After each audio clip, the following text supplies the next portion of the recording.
Hello বন্ধুরা, আমি শেখ গন্ডেল seven sense of cricket YouTube চ্যানেলে আপনাদের সকলকে স্বাগতম। আশা করি আপনারা সকলেই জানেন ইংল্যান্ড সফরে ভারতবর্ষের কি দল হবে সেটা কিন্তু বিসিসিআইয়ের তরফ থেকে অফিসিয়ালি অ্যানাউন্সমেন্ট করে দেওয়া হয়েছে।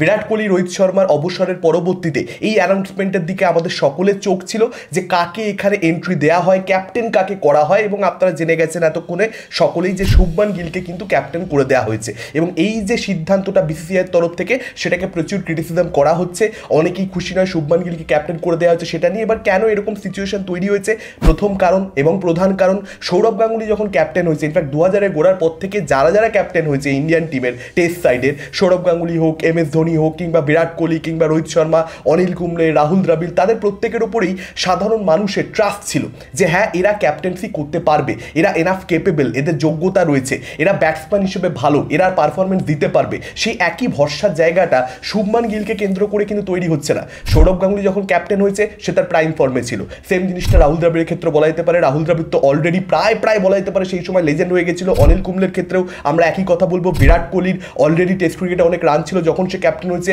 MS ধোনি নিজের পিক টাইমে ক্যাপ্টেন্সি পেয়েছে। এবং সেম জিনিসটা আপনি রোহিত শর্মার ক্ষেত্রেও বলবেন যে রোহিত শর্মা কিন্তু সেই সময়টাতে টেস্ট ক্রিকেটেও ভালো পারফরমেন্স দেখাচ্ছিল এবং তার সঙ্গে সঙ্গে ODI ফরম্যাটে তো বেশ ভালো পারফরমেন্স দেখাচ্ছিল। 2019 সালে তার 5খানা সেঞ্চুরি ছিল এবং তার পরবর্তীতে তাকে ক্যাপ্টেন করা হলে কোনো ধরনের সমালোচনা যে হবে না, খুব স্বাভাবিক একটা ব্যাপার। কিন্তু শুভমান গিলের ক্ষেত্রে একই কথা বলা যাচ্ছে না। কেন? তার কারণ তার টেস্ট অ্যাভারেজ মাত্র 35, আউটসাইড এশিয়া সেই অ্যাভারেজটা আরও কমে যায় মাত্র 25+। যারা মনে করে যে শুভমান গিলকে ক্যাপ্টেন করা একেবারে ঠিক সিদ্ধান্ত হয়নি, তাদের সঙ্গে আমি খুব বেশি আর্গুমেন্ট করতে পারবো না, কারণ তাদের এই বক্তব্যগুলো একদম সঠিক। যদি একজন ব্যাটসম্যানের পারফরমেন্স এরকম হয়, ব্যাটসম্যান হিসেবে তাকে টিমে রাখা যায় কিনা সেটাকে নিয়ে যেখানে এত প্রশ্ন রয়েছে, তাকে ক্যাপ্টেন করে দেওয়া ডেফিনেটলি সেটাকে নিয়ে কোয়েশ্চেন্স উঠবে। কিন্তু আমার মনে হয় বিসিসিআইয়ের এই সিদ্ধান্তকে আমাদের আরেকটু ম্যাচিওরলি এটাকে নিয়ে ভাবনা চিন্তা করতে হবে।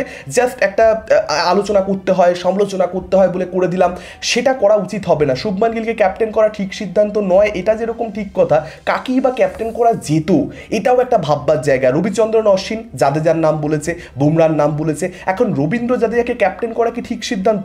আমার মতে নয়। দেখুন, এক্সপিরিয়েন্স ক্রিকেটার মানে তাকে ক্যাপ্টেন করে দিলে রেজাল্ট আসবে, এর কিন্তু কোনো নিশ্চয়তা নেই। চেন্নাই সুপার কিংসের হয়ে রবীন্দ্র জাদেজা ক্যাপ্টেন্সি করেছে এবং ভীষণ বাজে ক্যাপ্টেন্সি সে কিন্তু করেছিল, সেটা পরিষ্কার। যারা ওই ম্যাচগুলো দেখেছে জাদেজার ক্যাপ্টেন্সিতে CSK-র ম্যাচগুলো, তারা পরিষ্কার বুঝতে পারবে জাদেজাকে ক্যাপ্টেন করা আমার মতে না করা হয়েছে এটা ভীষণ ভালো সিদ্ধান্ত। জসপ্রীত বুমরার ক্ষেত্রে যেটা সমস্যা আপনারা হয়তো জানবেন, নির্বাচকদের তরফ থেকে এটা পরিষ্কার এখানে বলে দেওয়া হয়েছে যে জসপ্রীত বুমরা সে কিন্তু 3টে বা 4টে ম্যাচে ম্যাক্স টু ম্যাক্স অ্যাভেলেবেল থাকবে, সে কিন্তু 5টা ম্যাচে অর্থাৎ গোটা সিরিজে সে কিন্তু অ্যাভেলেবেলই থাকবে না। এখন যার অ্যাভেলেবেল হওয়া নিয়ে এত প্রশ্ন রয়েছে, তাকে ক্যাপ্টেন করে দেওয়া টেস্ট সাইডের, এটা কখনোই ঠিক সিদ্ধান্ত হতে পারত না। এবং এটা যে শুধুমাত্র ইংল্যান্ড সফরের ক্ষেত্রে সত্যি, বাকি সময় আপনি জসপ্রীত বুমরাকে পাবেনই সে বিষয়ে বা নিশ্চয়তা কে দেবে? সে একজন ফাস্ট বোলার এবং তার অ্যাকশনটা যথেষ্ট আনঅর্থোডক্স। খুব যে স্মুথ অ্যাকশন ভুবনেশ্বর কুমারের মতন বা প্যাট কামিন্সের মতন সেটা আপনি বলতে পারবেন না। অনেকে এখানে আর্গুমেন্ট দেবে প্যাট কামিন্সকে যদি অস্ট্রেলিয়া ক্যাপ্টেন করে দিতে পারে সেক্ষেত্রে জসপ্রীত বুমরাকে কেন নয়? দেখুন, প্যাট কামিন্সের ক্ষেত্রে এটা অস্ট্রেলিয়া, ক্রিকেট অস্ট্রেলিয়া, তারা কিন্তু যথেষ্ট রিস্ক নিয়েছে তাদের বোর্ড,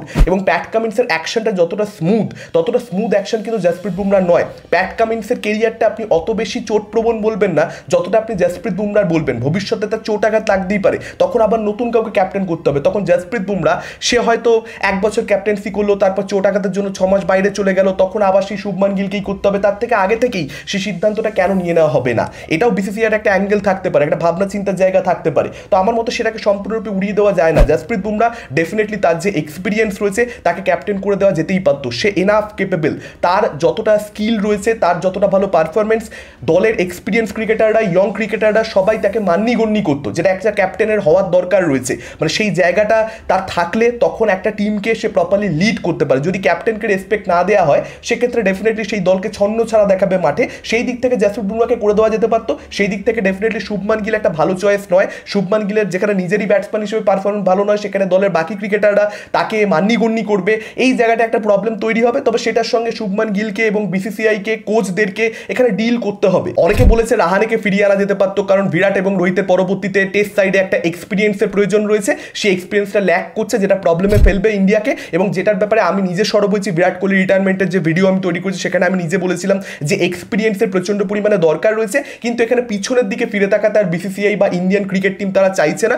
পরিষ্কার সেটা বুঝতে পারা যাচ্ছে। চেতেশ্বর পূজারা আর অজিঙ্ক্য রাহানের জায়গা আর মনে হচ্ছে না টেস্ট সাইডে কোনো দিন হবে। তারা রিটায়ারমেন্ট নেয়নি ঠিকই, কিন্তু তাদের এনাফ বয়সও হয়ে গেছে, তাদের কাছে ফিরে যাওয়া কতটা ভালো সিদ্ধান্ত হবে সেটাকে নিয়ে দেখুন ডাউট থাকবেই। অজিঙ্ক্য রাহানে যখন যখন টেস্ট সাইডকে লিড করেছে ইন্ডিয়ার হয়ে, আমরা তখন পারফরমেন্স পেয়েছি।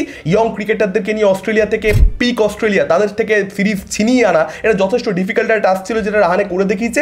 ডেফিনেটলি সে একজন ভালো ক্যাপ্টেন হতে পারতো, কিন্তু ব্যাটসম্যান হিসেবে সে কি সত্যি পারফরমেন্স দিতে পারতো সেটার ব্যাপারে কিন্তু নিশ্চয়তা নেই। হ্যাঁ, ডেফিনেটলি আইপিএলে সে ভালো খেলেছে এবং তাকে টাচে দেখিয়েছে। হয়তো বা টেস্ট ক্রিকেটে তার এখনো হয়তো বা খেলা বাকি রয়েছে, কিন্তু পেছনের দিকে ফিরে তাকানোর যুক্তিটা, মানে সেটা যদি বিসিসিআই একটা সিদ্ধান্ত যে আর ফিরে তাকাবো না, খুব বেশি কিছু কিন্তু তাদের সঙ্গে আর্গুমেন্ট করবার নেই। তার কারণ অজিঙ্ক্য রাহানে, চেতেশ্বর পূজারা তারা কিন্তু এনাফ চান্সেস পেয়েছে। বিশেষ করে রাহানে, তাকে কিন্তু যথেষ্ট সুযোগ দেওয়া হয়েছে, সে পারফরমেন্স দেখাতে পারেনি, তবেই অন্য প্লেয়ারের দিকে বিসিসিআই বা ইন্ডিয়ান ক্রিকেট টিম গেছে। এরকম নয় যে রাহানেকে মুরলী বিজয়ের মতন জাস্ট কয়েকটা সিরিজ দেখেই ছেটে দেওয়া হয়েছে, সেরকম কিন্তু একেবারেই হয়নি তার সঙ্গে। অনেকেই ঋষভ পান্তের নাম বলবে, ক্যাপ্টেন তাকে করে দেওয়া যেতে পারতো, কারণ শেষ 5 বছরে বেস্ট টেস্ট ব্যাটার ইন্ডিয়ার জন্য সেই, এটার ব্যাপারে কোনো রকম কোনো ডিনায়াল নেই, কেউ অস্বীকার করতে পারবে না। কিন্তু ব্যাপারটা হচ্ছে ঋষভ পান্ত কি সত্যি একটা ক্যাপ্টেন মেটেরিয়াল? ব্যক্তিগতভাবে আমি মনে করি না। ঋষভ পান্তের মতন ক্রিকেটার, তার যে মেন্টালিটি, তার যে প্লেইং স্পিরিট, তার যে অ্যাটিটিউড, সেটা কোথাও একটা পারমিট করে এটাই যে সে একটা ফ্রি ক্রিকেটার, মানে তাকে খুল্লা ছেড়ে দিতে হবে। তাকে আপনি যখনই দায়িত্ব দিয়ে বেঁধে দেবেন তখন তার ব্যাটিং পারফরমেন্সে একটা ইম্প্যাক্ট পড়বে। ক্যাপ্টেন করতে গিয়ে ব্যাটসম্যান পান্তকে টিম ইন্ডিয়ার হারিয়ে ফেলার একটা বিশাল সম্ভাবনা ছিল, সেটার থেকে বাঁচবার জন্যই মেবি ঋষভ পান্তকে এখানে শুধুমাত্র ভাইস ক্যাপ্টেন করে দেওয়া হয়েছে। অনেকের বক্তব্য কেন ক্যাপ্টেন করা হয়নি, অনেকের বক্তব্য এরকমটা সোশ্যাল মিডিয়াতে দেখতে পাওয়া যাচ্ছে রীতিমতো যে ভাইস ক্যাপ্টেন ঋষভ পান্তকে করা হলো, ক্যাপ্টেন আবার Gill captain, vice captain Rishabh Pant, এই টিম নিয়ে ইংল্যান্ড যাচ্ছে, এ তো অবধারিত পরাজয়। কিন্তু অপশান সত্যিই কি অ্যাভেলেবেল ছিল? কারণ KL রাহুল আর একটা অপশান, মানুষ চাইছে KL রাহুলকে করে দেওয়া যেতে পারতো, কিন্তু বিষয় হচ্ছে KL রাহুল কি নিজেই ক্যাপ্টেন হতে চায় না। দিল্লি সাইডে তাকে অপশান দেওয়া হয়েছিল যে তুমি কি ক্যাপ্টেন্সি করতে চাও, দিল্লি ক্যাপিটালসের ক্যাপ্টেন্সি সে করতে চায়নি, সে ক্যাপ্টেন্সি করতে চায় না। LSGর ক্ষেত্রে তার সঙ্গে একটা খুব পুয়ার এক্সপিরিয়েন্স রয়েছে, আমরা খুব ভালো মতো জানি। সেই জায়গা থেকেই মেবি তাকে হয়তো করা হয়নি, হয়তো বা বিসিসিআই তাকে ভাবছিল, কিন্তু সে যদি নিজে ক্যাপ্টেন্সি করতে না চায়, সেখানে বিসিসিআইকে সেটার জন্য ক্রিটিসিজম কোথায় করা যায়? আমার মনে হয় বাকিদেরকে কেন করা হয়নি সেই লজিকগুলো যখনই আমাদের কাছে একটা একটা করে ক্লিয়ার হতে থাকবে, তখনই পরিষ্কার বোঝা যাবে যে শুভমান গিলকে নিয়ে কেন এখানে বিসিসিআই ভাবনা চিন্তা করেছে, কেন তার উপর এখানে ফেথ রাখা হচ্ছে। একমাত্র একটা আর্গুমেন্ট তবু করা যেতে পারে যে ঋষভ পান্তকে ক্যাপ্টেন করে দেওয়া যেতে পারতো, ক্যাপ্টেন করে দেখা যেতে পারতো যে সে ব্যাটসম্যান হিসেবে যে পারফরমেন্সটা ধরে রাখতে পারছে কিনা এবং ট্যাকটিক্যালি তার সিদ্ধান্তগুলো কতটা ঠিক বা ভুল হচ্ছে। এটা একটা অপশন মেবি ছিল, কিন্তু এখানে বিসিসিআই গিলের উপরে ট্রাস্ট দেখাচ্ছে, কারণ গিলের কিন্তু অ্যাকচুয়ালি ওডিআই ফরম্যাটের রেজাল্ট ভীষণ ভালো স্ট্যাটিস্টিক। রোহিত শর্মা 2027 সালের ওয়ার্ল্ড কাপের পরবর্তীতে, ইনফ্যাক্ট বিরাট কোহলি তার পরবর্তীতে রিটায়ারমেন্ট নেবে, সে বিষয়ে আমরা একেবারে নিশ্চিত, আর অন্য কোনো কিছু হবে না, ওটা তাদের লাস্ট ওয়ার্ল্ড কাপ হবে। এবং তারপর শুভমান গিলকেই ওডিআই ফরম্যাটে কিন্তু ক্যাপ্টেন করে দেওয়া হবে। তার যে পারফরমেন্স রয়েছে ওডিআই ফরম্যাটে তাকে ক্যাপ্টেন করে দেওয়া হলে কারোর কিছু বলবার নেই, সে সত্যি সেখানে ডিজার্ভিং সেই পার্টিকুলার ফরম্যাটে। এবার টেস্ট ক্রিকেটেও কোথাও একটা শুভমান গিলকে করে দেওয়া হচ্ছে, তার কারণ টিম ইন্ডিয়া বা বিসিসিআই এর তরফ থেকে আমরা চিরকাল এই প্যাটার্নটা লক্ষ্য করতে পেরেছি, তারা কিন্তু এভাবেই চায় যে 3টে ফরম্যাটে একটা ক্যাপ্টেনই থাকবে, আলাদা আলাদা ফরম্যাটে আলাদা আলাদা ক্যাপ্টেন, এটা তারা খুব একটা বেশি পছন্দ করে না, এটা ইতিহাস বলছে। সেই জায়গা থেকে হয়তো শুভমান গিলকে এখনই টেস্ট ক্যাপ্টেন করে দিয়ে একটা সুযোগ দিয়ে দেখা যে সে ডেলিভার করতে পারে কি পারে না ক্যাপ্টেন হিসেবে। আর যদি আপনারা দেখেন, এটা কিন্তু কোনো হঠাৎ করে নেওয়া সিদ্ধান্ত নয়, হ্যাঁ, যে বিরাট কোহলি রিটায়ারমেন্ট নিয়ে নিচ্ছে, রোহিত শর্মা রিটায়ারমেন্ট নিচ্ছে, কাউকে একটা করতে হবে, চলো শুভমান গিলকে করে দিই কারণ বাকিদের করতে পারছি না, ব্যাপারটা একেবারেই সেরকম নয়। শুভমান গিলকে কিন্তু 3টে ফরম্যাটেই ভাইস ক্যাপ্টেন করে দেওয়া হয়েছিল গৌতম গম্ভীর কোচ হওয়ার পরবর্তীতেই। তাকে নিয়ে কিন্তু প্রপার প্ল্যানিং বিসিসিআই অনেক আগে থেকে রয়েছে। বিসিসিআই বা ইন্ডিয়ান ক্রিকেট টিম তারা কিন্তু পরিষ্কার এখানে এটা একটা বলা যেতে পারে রুট এখানে প্ল্যান করে নিয়েছে, একটা রোড ম্যাপ তাদের কাছে রয়েছে পরিষ্কার যে শুভমান গিল আমাদের ভবিষ্যৎ।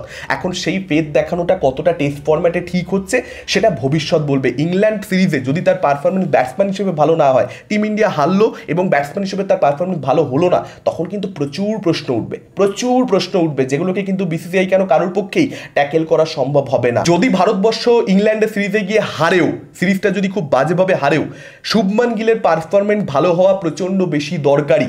সেক্ষেত্রে অ্যাটলিস্ট মনে হবে যে ঠিক আছে চলো ভাই, ক্যাপ্টেন ব্যাটসম্যান হিসেবে পারফরমেন্স দিচ্ছে, তাকে ক্যাপ্টেন করার যে সিদ্ধান্তটা বিসিসিআইয়ের এন্ড থেকে, সেটা অ্যাটলিস্ট ভুল প্রমাণিত হয়নি। সেটাও যদি ভুল প্রমাণিত হয়ে যায়, যদি গিলের ব্যাটসম্যান হিসেবে পারফরমেন্স খারাপ হয়, সেটা শুধুমাত্র যে ভারতবাসীর জন্য চিন্তা তা নয়, ইন্ডিয়ান ক্রিকেট লাভারদের জন্য চিন্তা তা নয়, একই সঙ্গে বিসিসিআইয়ের জন্য যথেষ্ট চিন্তার। কারণ তারা যে ট্রাস্টটা দেখিয়েছে সেটার দাম তারা যদি না পায় আপকামিং বেশ কিছু সিরিজে, বিশেষ করে অ্যাওয়ে টেস্ট সিরিজগুলোতে, সেক্ষেত্রে কিন্তু তাদের মনের মধ্যে নানান ধরনের কমপ্লিকেশন, নানান ধরনের কোয়েশ্চেন তৈরি হবে, সেটার ব্যাপারে আপনারা নিশ্চিত থাকতে পারেন। শুভমান গিলের বয়স মাত্র 25 বছর, ধোনি যখন ক্যাপ্টেন হয় তার বয়স বয়স ছিল 27, গাঙ্গুলি যখন ক্যাপ্টেন হয়, যারা ফুল টাইম ক্যাপ্টেন হয়েছে, কারণ রাহুল দ্রাবিড়, অনিল কুম্বলে তারা তো খুব বেশি দিনের জন্য ক্যাপ্টেন্সি করেনি, তো গাঙ্গুলি 28, ধোনি 27, বিরাট কোহলি 26, তারা যখন টেস্ট টিমের ক্যাপ্টেন্সি পায়, শুভমান গিলের 25 বছর বয়স।